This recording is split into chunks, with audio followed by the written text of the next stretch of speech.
Bab 4, listrik statis dalam kehidupan sehari-hari. Subbabnya gejala listrik statis dan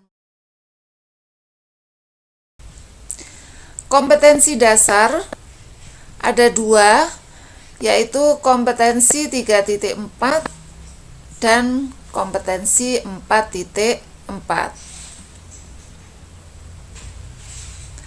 Gejala listrik statis terjadi akibat adanya perpindahan elektron pada atom. Ini contohnya ya. Jadi ada sebuah balon yang tadinya netral, rambut juga netral. Ketika digosokkan antara balon dengan rambut, maka di sini akan terjadi gejala listrik statis, yaitu saling tarik-menarik. Syaratnya adalah rambutnya harus dalam keadaan kering ya, tidak basah dan tidak berminyak. Berikutnya lagi ada penggaris plastik yang digosok dengan rambut atau dengan kain wol, maka dia akan bisa menarik serpihan kertas. Sama juga dengan sisir, ketika digosok dengan rambut kering atau kain wol, maka sisir tersebut akan bisa menarik serpihan kertas. Ini adalah komponen atom. Jadi secara garis besar komponen atom itu terdiri dari dua ya, yaitu inti atom ini terdiri dari proton yang bermuatan positif warna biru, ini dilambangkan dengan warna biru, sebenarnya warnanya bukan biru ya. Jadi inti atom terdiri dari proton, yaitu yang bermuatan positif, dan neutron yang tidak bermuatan. Inti letaknya ada di tengah. Nah, inti ini dikelilingi oleh kulit. Jadi komponen atom itu ada dua, yaitu inti dan kulit. Kalau inti berisi proton dan neutron, sedangkan kulitnya berisi elektron, yaitu muatan negatif. Ini. Kemudian anak-anak, atom yang netral, yang tadinya netral itu bisa menjadi atom yang bermuatan listrik. Bagaimana itu prosesnya? Contohnya adalah seperti ini. Ini atom netral. Dia netral karena inti atomnya itu berisi 2 proton dan 2 neutron. Kulitnya berisi 2 elektron. Jadi kalau dijumlahkan plus 2 ditambah min 2, maka hasilnya 0 ya. Plusnya 2, minnya juga 2. Jadi 0, namanya netral, atom netral. Nah, atom yang tadinya netral ini bisa berubah menjadi atom yang bermuatan. Ini contohnya, dia bisa berubah menjadi muatan negatif ketika dia mendapatkan tambahan 1 elektron. Coba kalian perhatikan, kalau inti atomnya kan sama ini dengan netralnya. Nah, yang berbeda adalah di kulitnya ini. Kulitnya yang tadinya hanya 2 elektron menjadi 3 buah elektron.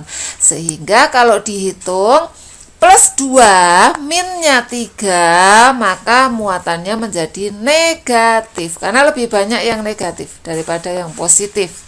Nah, inilah atom itu menjadi bermuatan negatif karena dia mendapatkan tambahan 1 buah elektron dari luar, dari atom yang lain yang ada di sekitar dia. Nah, sebaliknya juga atom ini tadi, netral ini, akan bisa berubah menjadi atom bermuatan positif ketika seperti ini contohnya. Kalau intinya tetap, maka di sini yang berubah adalah elektronnya atau kulit atomnya.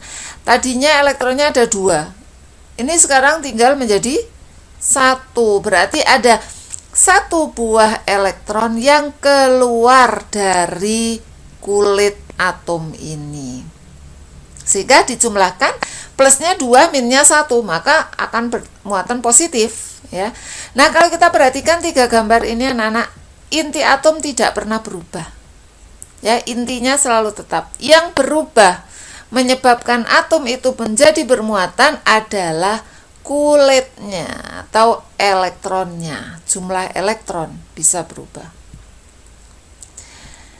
Nah, ini ya, atom itu menjadi negatif jika menerima atau mendapat tambahan elektron dari luar. Nih, dia mendapatkan satu elektron dari luar. Nah, atom bisa menjadi positif jika dia kehilangan elektron. Contohnya ini, tadi 2 menjadi 1, hilang 1. Tuh. Kemudian Ibu akan menyampaikan hasil percobaan ya. Ada beberapa bahan yang digosokkan, tadinya itu netral. Kemudian setelah diteliti ternyata bahan-bahan tersebut menjadi bermuatan listrik setelah digosok. Nah, ini adalah proses yang terjadi. Contoh ya,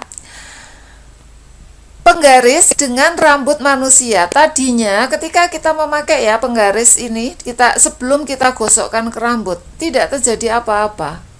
Kita dekatkan dengan rambut juga tidak terjadi apa-apa. Ketika kita gosokkan ya dengan rambut, maka terjadi tarik-menarik antara penggaris dengan rambut. Ya, penggaris dengan rambut akan tarik-menarik. Penggaris akan bermuatan negatif, rambut akan bermuatan positif.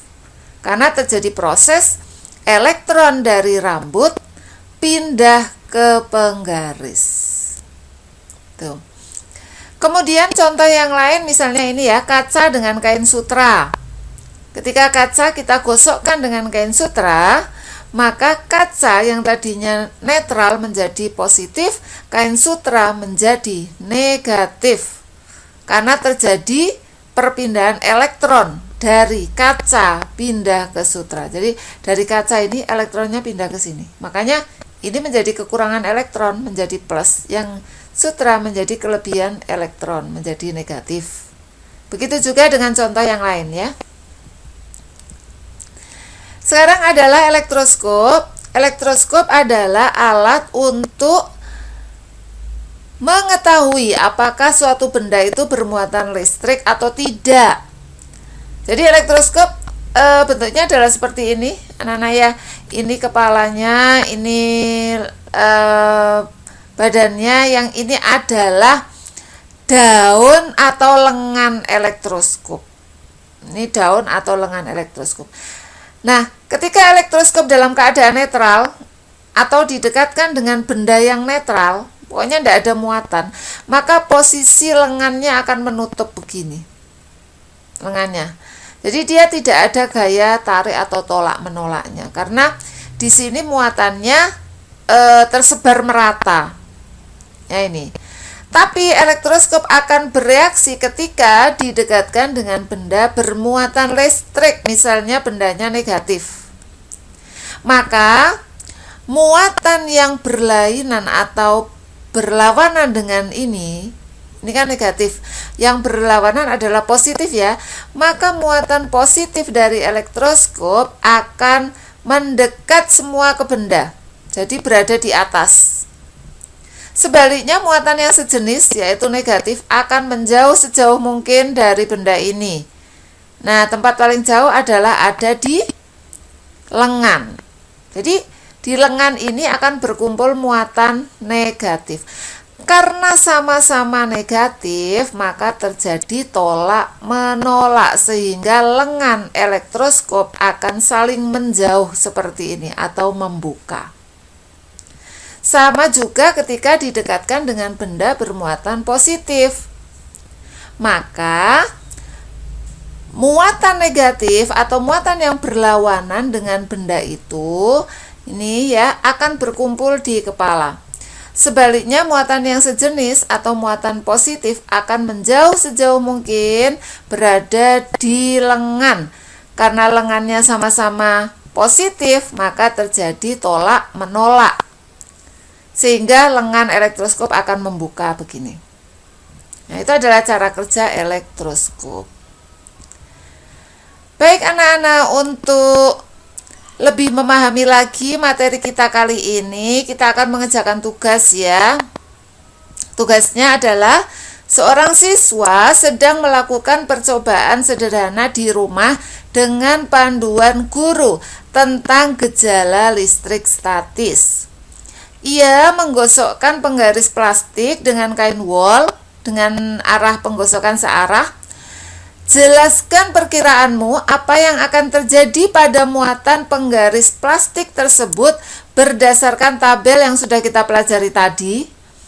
Dan gambarlah apa yang akan terjadi pada kaki elektroskop ketika penggaris tersebut didekatkan ke arah kepala elektroskop. Kerjakan di buku catatan dan kirim dalam bentuk foto yang terlihat identitas kalian ya. Semoga dimudahkan. Ibu akhiri. Assalamualaikum warahmatullahi wabarakatuh.